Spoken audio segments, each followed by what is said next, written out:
দয়ালো নবী নূরের রবি আমার নবী মোস্তফায়ে নূরের নবী ধ্যানের ছবি আমার নবী মোস্তফায়ে যার প্রেমেতে এই দুনিয়া যার প্রেমেতে এই দুনিয়া সাজালেন সাই দয়াময় দয়ালো নবী ধ্যানের ছবি আমার নবী মোস্তফায়ে দয়ালো নবী নূরের ছবি আমার নবী মোস্তফায়ে দয়ালো নবী নূরের ছবি আমার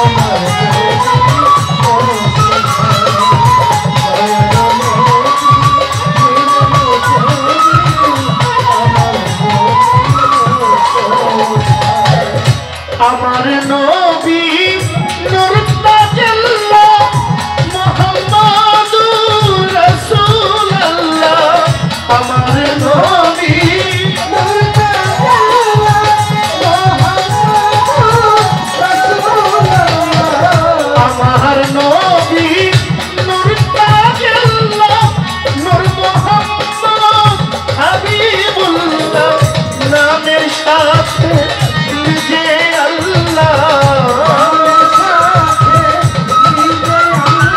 যাহার নামের সাথে নিজে আল্লাহ নাম মিশাইলে কলেমা ধ্যানের ছবি নূরের নবী আমার নবী মোস্তফায়ে নূরের নবী ধ্যানের ছবি আমার নবী মোস্তফায়ে নূরের নবী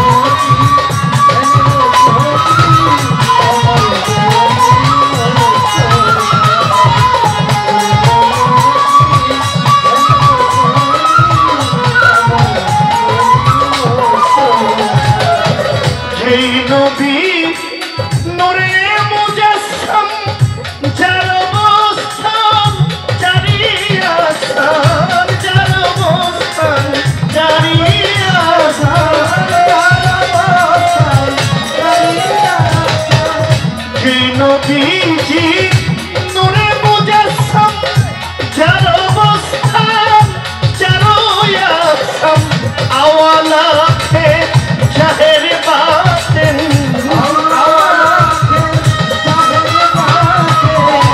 আওয়ালাতে জাহের বাতেন হায়াতুল মুরসালিন হয় নূরের নবী ধ্যানের ছবি আমার নবী মোস্তফায়ে নূরের নবী ধ্যানের ছবি আমার নবী মোস্তফায়ে নূরের নবী ধ্যানের ছবি আমার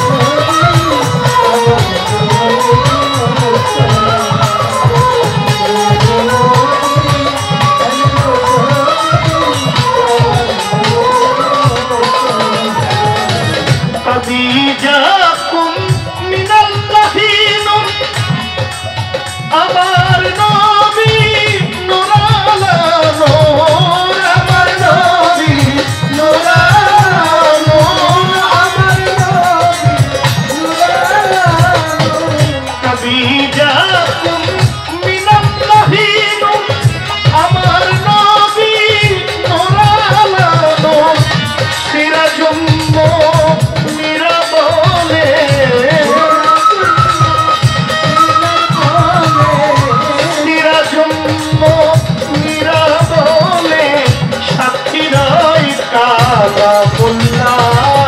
নূরের নবী ধ্যানের ছবি আমার নবী মোস্তফায়ে নূরের নবী ধ্যানের ছবি আমার নবী মোস্তফায়ে নূরের নবী ধ্যানের ছবি আমার নবী মোস্তফায়ে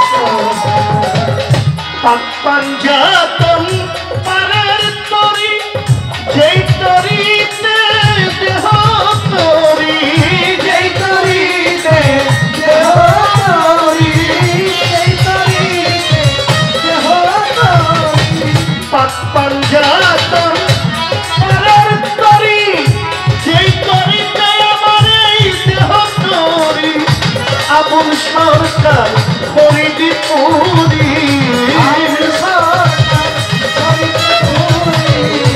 আবুল সরকার ফরিদপুরি আবুল সরকার ফরিদপুরি দরুদ সালাম জানাই নূরের নবী প্রেমের ছবি আমার নবী মুস্তাফার নূরের নবী প্রেমের ছবি আমার নবী মুস্তাফার নূরের নবী প্রেমের ছবি আমার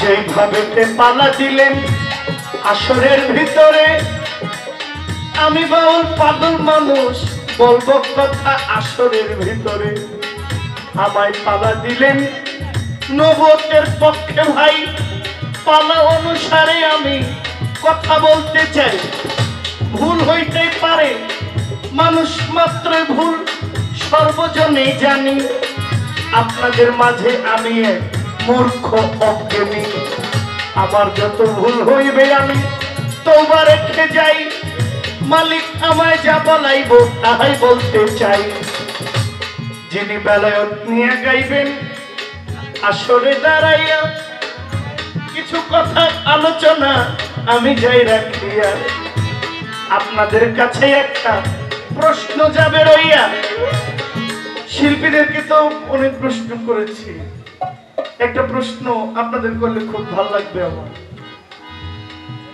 প্রশ্নের উত্তরটা আপনারা যে যার জায়গা থেকে দিবেন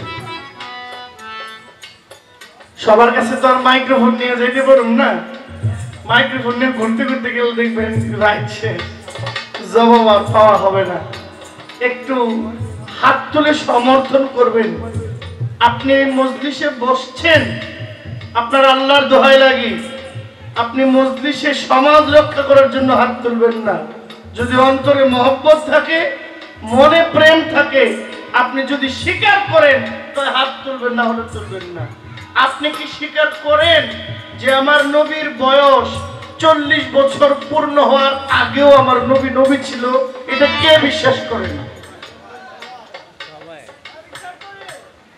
সুবহানাল্লাহ আচ্ছা আমি কি ধরে নিব যে ফাঁকে ফাঁকে দুই একজন হাত তুলেন নাই এর মানে কি আপনি স্বীকার করেন না নাকি হাত তুলতে কষ্ট হয়েছে আমি জানি না মেনি ম্যান মেনি মাইন্ড আপনি হাত তুলেন না এই জন্য আমার দুঃখ না আপনি যদি মনে করেন যে আমি হাত তুলে আপনাকে লজ্জা দেওয়ার জন্য তুলেছি আমাকে মাফ করবেন আর যদি মনে করেন যে না রাসূলের প্রতি আমার বিন্দু মাত্র মহব্বত আছে হাত তুলে সমর্থন করাটা আমার পক্ষে সম্ভব তাই আপনি মনে মনে যদি সমর্থন করেন এতেও আমি খুশি ঠিক না কষ্ট দিয়েছি যারা মানেন না যে আমার নবী 40 বছরের আগে নবুয়ত প্রাপ্ত নয় কিন্তু নবী ছিলেন না আপনার জন্য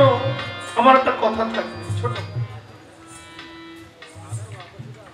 আমার নবী সংসারের জীবনে জড়িয়েছেন 25 বছর বয়সে আমার নবীজি সংসার জীবনে জড়ানোর পর থেকে নবুয়তের আগ পর্যন্ত একটা হেরা পর্বত নামক গুহার মধ্যে ধ্যান সাধনায় নবীজি মগ্ন ছিলেন হেরা পর্বত গুহার মধ্যে কয় বছর বিগত 15টা বছর 15 বছর নবীজি হেরা পর্বত গুহার মধ্যে সাধনা করার পরে হযরত জিবরাইল আলাইহিস সালামের পক্ষ থেকে আমার নবীর কাছে ওহী এসেছে। কি? আমার নবীজিকে হযরত জিবরাইল জড়ায়ে ধরে বললেন, ইয়া রাসূলুল্লাহ, আপনি পাঠ করেন। বলে, আমি কি পাঠ করব? বলে, আমি যা বলবো আপনি তা পাঠ করেন। বলেন, বলো। আচ্ছা, এখানে একটা ঈমানি পরীক্ষা। জিবরাইল আমার নবীকে শিখাই দিব, আমার নবী পড়বো, এটা কি হইতে পারে? না, আমার আল্লাহ জিবরাইল রে কি বইলা পাঠাইছে আমার নবী জানতো না? জানতো না? তারপর একটা সাক্ষী রাখার জন্য, দলিল মজবুত করার জন্য জিবরাইলকে ব্যবহার করছে, জিবরাইল যেন অস্বীকার না যায়। কারণ আমার আল্লাহ আমার রাসূলকে এত জ্ঞানের ভান্ডার দান করেছে, পৃথিবীর সব জ্ঞান এক পাল্লায় নিলে আমার নবীর জ্ঞান এক পাল্লায় নিলে মিলবে না।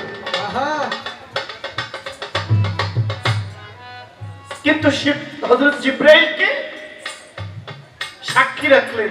জিবরাইল বলছেন, পড়েন। কি পড়ব? আপনি সূরা আলাক পড়েন। পড়েন, ইকরা বিসমি রাব্বিকাল্লাযী খালাক। আমার নবীজি পড়লেন।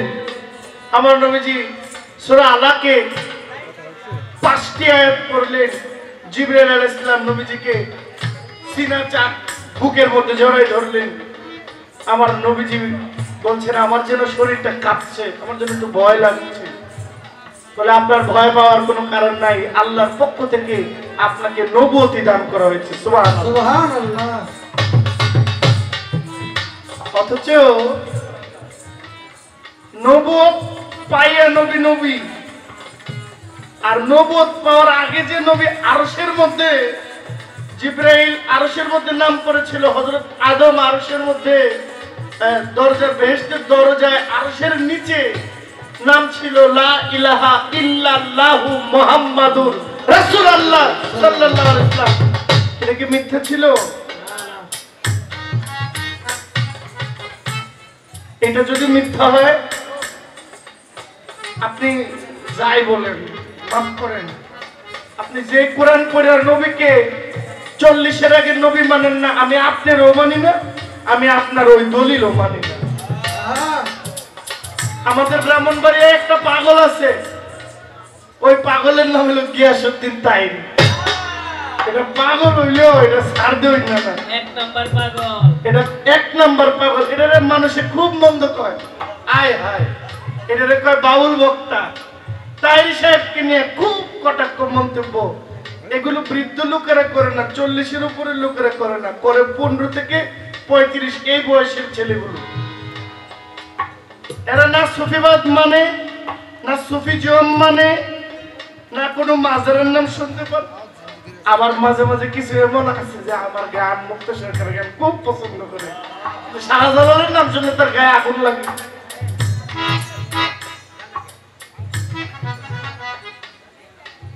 কথাটা লম্বা হয়ে যেতেছে না, একটু শর্ট করতে হবে। আমার প্রিয় বোন, আপনি বেলায়েত নিয়ে গান গাইবেন, কিন্তু আমার একটা কথা থাকবে, ওই যে ইস্যু ব্যাপারে আপনি একটু দয়া করে বলবেন, আপনি আমার নবীর নবুয়ত কি 40-এর পরে মানেন না 40-এর আগেও মানেন? যদি 40-এর পরে মানেন, আপনার সঙ্গে কথা হবে একরকম। আর যদি 40-এর আগে মানেন, যদি নবী নবুয়ত প্রাপ্ত না হইতো, নবী যদি নবী না হইতো, মা আমেনা কেন বলল যে মুহাম্মদ যখন আমার গর্ভে, তখন আমি মক্কা থেকে জেরুজালেম, তারপরে ওই যে সিরিয়ার বড় বড় যে প্রাসাদগুলো, এগুলো আমি দেখি। আরে বাবা, মক্কা থেকে সিরিয়া, মক্কা থেকে মিশরের পিরামিড কত দূরে। মা আমেনা বলছে, আমি যখন বুঝলাম যে আমার গর্ভে মুহাম্মদ আছে, আমি যখন কূপের কাছে গেছি, দেখি কূপের পানিটা অনেক নিচে থাকে, আমাকে বালতি দিয়া কূপের পানিটা উঠাইতে হয়। কিন্তু আমি যখন মুহাম্মদ আমার গর্ভে কিছু একটা আছে অনুভব করলাম, আমি কূপের কাছে গিয়ে দেখি আমি বালতি দিয়ে কূপের পানি উঠাতে হয় না, কূপের পানি, নিচের পানিটা ফুলে আল্লাহ রসিম কুদরতে কূপের মুখে এসে গেছে, যেন আমার উঠাইতে কষ্ট না। আমি যখন রাতের বেলা বের হই, আমি অন্ধকার, আমি যেদিক চাই আমার নজর যেখানে পড়ে এই জায়গাটা আলো হয়ে যায়, আলো হয়ে যায়। আপনি কি মনে করেন না যে এখানে একটা পাওয়ার, একটা ক্ষমতা আছে? পৃথিবীর সমস্ত মানুষ অর্ধনগ্ন উলঙ্গ হইয়া দুনিয়াতে আসছে। আল্লাহর রাসূলকে আল্লাহ ইজ্জত রক্ষা করার জন্য বেহেশতি পোশাক দ্বারা দুনিয়াতে পাঠাইছে। সুবহানাল্লাহ। এক লোক খালি কইতেছে আমার নবী নাই নাই নাই নাই নাই, আরেক বলতেছে, আরেক পক্ষ বলতেছে নবী আছে, নবী আছে। দুই পক্ষ লেগে গেছে। আমরা সাধারণ মানুষ চিপার মধ্যে পড়ে গেছি। কারটা মানবো? তিনিও বড় আলেম, তিনিও বড় আলেম। এই দুই আলেমের মধ্যে দ্বন্দ্বের কারণে আমাদের ঈমান লয়ে টান পড়ছে। কার কথা রাখবো? এখন ওই ব্যক্তি বলতেছে ভাই শুনেন, নবী নাই এটা আপনার কথা, নবী আছে এটা আমার কথা। আমরা হুদা চিল্লে লাভ নাই। আগামীকাল আমরা গিয়া প্রশাসনের সহযোগিতা নিয়ে আমরা একটা বৈঠক করব। আপনিও প্রমাণ দিবেন আমার নবী নাই, আমি প্রমাণ দিব আমার নবী আছে। জজ বিচারক রায় দিব, যে রায় দেয় আমরা ওই রায় মানব। যদি আপনার পক্ষে দেয় আমি মানব, যদি আমার রেফারেন্স শোনার পরে আমার পক্ষে দেয় আপনি মানবেন। কয় ঠিক আছে। তো উনি সারা রাত পড়তেছে নবী কোন জায়গায় নাই নাই, এই দলিলটা কোন জায়গায় কোন জায়গায় আছে, সব দলিল খুঁজতেছে। আবার নবী আছে, যে নবীর পক্ষে সে খুঁজতেছে নবী কোন জায়গায় কোন জায়গায় আছে। এখন সকালবেলা যখন সবাইকে হাজির হইল, তখন যে মানছে যে নবী আছে, যে কথা বলে, উনি দাঁড়ায় বলছে জজ সাহেব বিচার করবেন, বিচার শুনবেন, সব করবেন, আমার একটা কথা আগে একটু শুনেন। বলে কি কথা? বলে আমার ভদ্র প্রতিপক্ষ নিশ্চয়ই কাল সারা রাত ঘুমায় নাই। কয় আপনি জানলেন কেমনে? কয় আমি যে ঘুমাই নাই এই জন্য জানছি। কয় কেন ঘুমান নাই? কয় আমার নবী কোন জায়গায় কোন জায়গায়, মানে আমার নবী আছে, এই দলিল এই রেফারেন্স কোথায় কোথায় আছে এটা খুঁজতে খুঁজতে আমার ঘুম নাই। কয় তাইলে? কয় তাহলে উনি আমার নবী নাই, এই রেফারেন্স খুঁজতে খুঁজতে আগামী গত রাত উনি ঘুমায় নাই, খালি খুঁজছে কোন জায়গায় কোন বইয়ে বইয়ে আছে। সত্য। তাহলে আপনি বলেন উনি নবীর পক্ষের লোক না আমি নবীর পক্ষের লোক? বুঝি নাই। কয় নবী নাই এটার পক্ষের লোক উনি, নবী আছে এটার পক্ষের লোক আমি। তাহলে আপনি বলেন নবীর পক্ষের লোক কে? কয় আপনি। কয় আর বিচার করবেন কি? যে নবীর পক্ষের না তার সাথে আমার কিসের বাহার? সে তো নবীর পক্ষের না। আমরা নবীর পক্ষে থাকলে কষ্ট আছে। দেশে যত পাগল ছিল, যত মাথা খারাপ ছিল, যত ব্রেন শর্ট লোক ছিল, সব নবীর পক্ষে ছিল। আর যত উচ্চ শিক্ষিত, ডিগ্রি প্রাপ্ত, অনেক পড়াশোনা করছে, বেশি পড়াশোনা করতে করতে লাইনটা ঘুরে গেছে, নবীর পক্ষ থেকে দূরে সরে গেছে, নবীর ফুয়াজ্জা থেকে, ওলিয়া ওলিয়ার ফুয়াজ্জা থেকে দূরে সরে গেছে। তারা সুশিক্ষাটায় শিক্ষিত হইতে হইতে কখন যে নিজের মস্তিষ্কটাকে কোথায় হারিয়ে দিয়েছে বলতেও পারে। তাহলে বর্তমানে যে বলে 40-এর আগে নবী নবী না, উনি নবীর পক্ষে। আর যারা বলে নবী 40-এর আগেও নবী, সে নবীর পক্ষে। কে নবীর পক্ষে? আপনি দয়া করে বলবেন। আপনি যে বেলায় গাইবেন আপনি নবীর নবুয়ত কি 40-এর পরে মানেন? আর 40-এর পরে তো প্রকাশ হয়। ছেলে থাকে বিদেশ, মেয়ে থাকে বাংলাদেশ। ছেলের বাপ মাকে মেরে আংটি পরায়, বিয়ে করে আংটি পরায়, মোবাইলে কবুল করে, উঠায় আনে 3 মাস 2 মাস 6 মাস 1 বছর পরে। বিয়ে তো আগেই হয়ে যায়। তাহলে আমার নবী তো আগেই নবী প্রকাশ করছে 40 বয়সে। 40 বয়সে নবীর 40 বছর বয়সে প্রকাশ হয়, কিন্তু নবী নবুয়ত প্রাপ্ত পৃথিবীর সৃষ্টির শুরুতে। আমি এখানে বিশ্বাসী, মানে আমার প্রতিপক্ষ বন্ধু কোন জায়গায় বিশ্বাসী? আপনি বেলায়েত নিয়ে গান গাইবেন, আপনি দয়া করে বলবেন যে বেলায়েত মূলত এটা ধরতে পারা যায়, ছুঁইতে পারা যায় না কোলাকুলি করা যায়? কারণ আমার নবী নবুয়ত ধরা গেছে